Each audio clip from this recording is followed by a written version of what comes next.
বন্ধুগণ নমস্কার। প্রথমে আপনাদের অনুরোধ করবো আপনারা আমার চ্যানেলটি সাবস্ক্রাইব করবেন, ভিডিওটি লাইক ও শেয়ার করবেন। এখন বিদেশি অতিথিরা ভারতে অবিরত আসছে যাচ্ছে রেগুলার নিয়মিত। তার মূল কারণটা কি?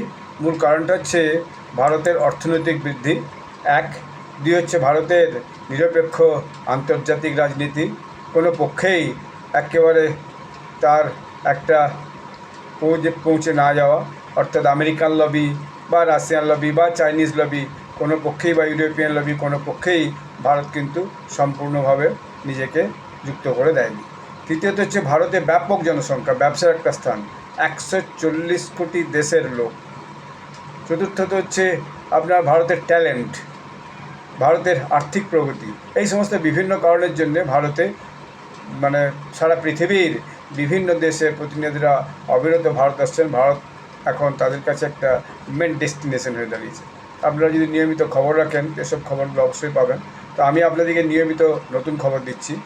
ভারতে রিসেন্ট এসেছিলেন মায়ানমার, আমাদের যে পড়শি দেশ, মায়ানমারের রাষ্ট্রপতি। মায়ানমারের রাষ্ট্রপতির নাম হচ্ছে উ মিন আং হ্লাইং। তো এই যে উ মিন আং হ্লাইং তিনি ভারতে এসেছিলেন এবং তিনি ভারতে এখন আছেন। এই 30শে মে থেকে তিনি 3 জুন পর্যন্ত ভারতে থাকবেন। তো দেশের যে সংসদ, মায়ানমারের যে সংসদ, সেই সংসদে তিনি নির্বাচিত হয়েছেন রাষ্ট্রপতি হিসাবে এই গত 10ই এপ্রিল 2026 সালে। বেশি দিন হয়নি, তাহলে বুঝতে পারছেন। আজকে তো জুন মাসের 3 তারিখ, তার মানে 1 মাস 23 দিন মতো হয়েছে, অর্থাৎ 2 মাসও এখনও পেরোয়নি তিনি রাষ্ট্রপতি হিসেবে নির্বাচিত হয়েছেন। তিনি কিন্তু সিনিয়র মিলিটারি জেনারেল, তিনি এমনি নয়, মায়ানমারে দীর্ঘদিন মিলিটারি শাসনে চলছে। তো সেখানে কিন্তু তা সত্ত্বেও সেখানকার যে সংসদ তাকে কিন্তু মায়ানমারের রাষ্ট্রপতি হিসেবে শপথ নেন এবং তিনি প্রথম এই তার ভারত ভিজিটে এসেছেন। এখন তিনি এখানে 30 মে থেকে 3 জুন পর্যন্ত থাকবেন। এই সফরটা তার প্রথম সফর, আন্তর্জাতিক সফর। এর আগে তিনি অন্য কোনো দেশে কিন্তু যাননি। তিনি প্রথমে 30শে মে আসেন। 30শে মে মানে ধর্ম হিসাবে তিনি বৌদ্ধ মানুষ। মায়ানমার এমনিতেই বৌদ্ধ স্টেট, সেখানকার অধিকাংশ মানুষই বৌদ্ধ ধর্মাবলম্বী। তিনি সেই জন্য 30শে মে এসে বিহারের বোধগয়ার যে মহাবোধি মন্দির আছে, যেখানে সবচেয়ে পৃথিবীর সবচেয়ে পবিত্র বৌদ্ধ ধর্মস্থান, সেখানে তিনি গেছিলেন এবং অন্যান্য যে ধর্মস্থানগুলো আছে কাছাকাছি সেগুলো তিনি সেখানে পরিদর্শন করেন। এরপর তিনি বোধগয়া থেকে সেখানে তাকে বিহারের রাজ্যপাল তাকে স্বাগত জানান, তার সঙ্গে সঙ্গ দেন। তারপরে তিনি চলে আসেন নয়াদিল্লি।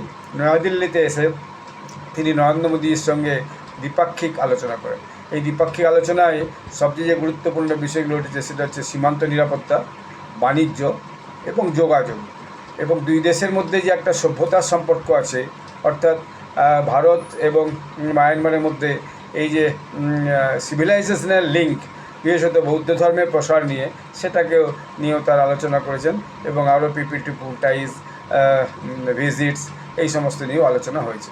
আচ্ছা, তারপরে তিনি আজকে 2রা জুন তিনি যাবেন মুম্বাই। তিনি সেখানে শিল্পপতি এবং ব্যবসায়ীদের সঙ্গে কথা বলবেন।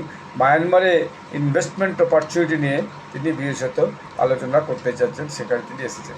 এখন একটা প্রশ্ন এসেছে যে মায়ানমারে মাত্র 1-1.5 মাস আগে রাষ্ট্রপতি নির্বাচিত হওয়ার পর হঠাৎ রাষ্ট্রপতি উ মিন আং হ্লাইং তিনি কেন ভারত সফরটাকে সবচেয়ে বেশি গুরুত্ব দিয়ে দেখলেন? কারণ ভারতের মতোই মায়ানমারেরও সমস্যার কোনো অন্ত নয়। মায়ানমারের যদি ম্যাপটা আপনি দেখেন, মায়ানমারের ম্যাপ হচ্ছে একদিকে চীন আছে, মস্ত বড় চীন একবারে ড্রাগনের মতো বসে আছে, অর্থাৎ চীনের একটা নীতি হচ্ছে অন্য দেশকে গ্রাস করা, অন্য দেশের ভূখণ্ড গ্রাস করা। সেই একটা থ্রেট কিন্তু মায়ানমারের কাছে আছে। দ্বিতীয়ত হচ্ছে বাংলাদেশের বেশ খানিকটা বর্ডার মায়ানমারের সঙ্গে আছে, অল্পলো আছে। বাংলাদেশ থেকে ব্যাপক ইলিগাল ইনফিল্ট্রেটার্স মায়ানমারে পৌঁছে। এই যে রোহিঙ্গা সমস্যা বলা হয়েছে, এটা বেসিক্যালি মায়ানমার থেকেই বাংলাদেশ ঢুকেছে এবং বাংলাদেশ থেকে ভারত ঢুকেছে।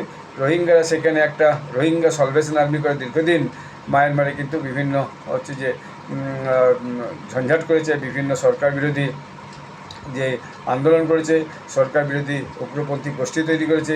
সেই জন্য বাংলাদেশের বর্ডার সঙ্গে তাদের একটা সমস্যা আছে। ভারতেরও বর্ডার আছে, দীর্ঘ বর্ডার, মানে উত্তর পূর্বে যে ভারতটা, আমাদের যে উত্তর পূর্ব আছে, উত্তর পূর্বে যে 7টা রাজ্য আছে তার মধ্যে বেশিরভাগ রাজ্যের সঙ্গে মায়ানমারের একটা সম্পর্ক আছে। সেখানেও কিছু কিছু সমস্যা বিভিন্ন সময় মায়ানমার বর্ডারে তৈরি হচ্ছে, বিশেষত মণিপুর, মিজোরাম, নাগাল্যান্ড এই সমস্ত অঞ্চল তৈরি হয়। সেইগুলো নিয়ে কিন্তু আলোচনা হয়েছে। তার নিচের দিকে আছে আপনার থাইল্যান্ড। তো থাইল্যান্ডের সঙ্গে তার খুব একটা সমস্যা নেই, থাইল্যান্ডের সঙ্গে বরং কম্বোডিয়ার সমস্যা বেশি। তা এমন কিছু সমস্যা কিন্তু থাইল্যান্ডের সঙ্গে তার আছে বলে শোনা যায় না। তিনি একটা জিনিস বুঝেছেন যে এই অঞ্চলে শান্তি এবং নিজেদের উন্নতি করতে গেলে ভারতই একমাত্র তার প্রকৃত বন্ধু হতে পারে। যারা কোনো দেশকে আক্রমণ করে না, যারা কোনো দেশের জায়গা দখল করার জন্য কোথাও যায় না, যারা আন্তরিকভাবে অন্য দেশকে উন্নতিতে সাহায্য করে। ভারতে একটা ভয়ানক ট্যালেন্ট আছে। ভারতে যে আর্থিক বিকাশ ঘটছে, সেক্ষেত্রে ভারত মায়ানমারে বিজনেসম্যানরা সেখানে যদি ইনভেস্ট করে তাহলে সেখানে অনেক কলকারখানা গড়ে উঠতে পারে।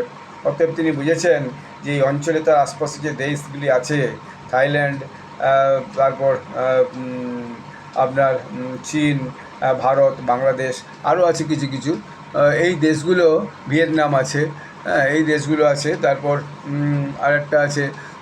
তো এই যে দেশগুলো আছে, তো এই দেশগুলোর সঙ্গে যোগাযোগের থেকে সবচেয়ে প্রথম যোগাযোগটা ভারতের সঙ্গে করায় তার বুদ্ধিমানের কাজ মনে হয়েছে, এবং সেভাবেই তিনি ভেবে নিয়ে ভারত এসেছেন। তো আগামী দিনে মায়ানমারের সঙ্গে ভারতের সম্পর্ক আরও যদি সুদৃঢ় হয়, দুই দেশের মধ্যে যদি আদান প্রদান আরও বাড়ে, ব্যবসা বাণিজ্য যদি বাড়ে, তাতে ভারতেরও লাভ হবে, মায়ানমারও লাভ হবে।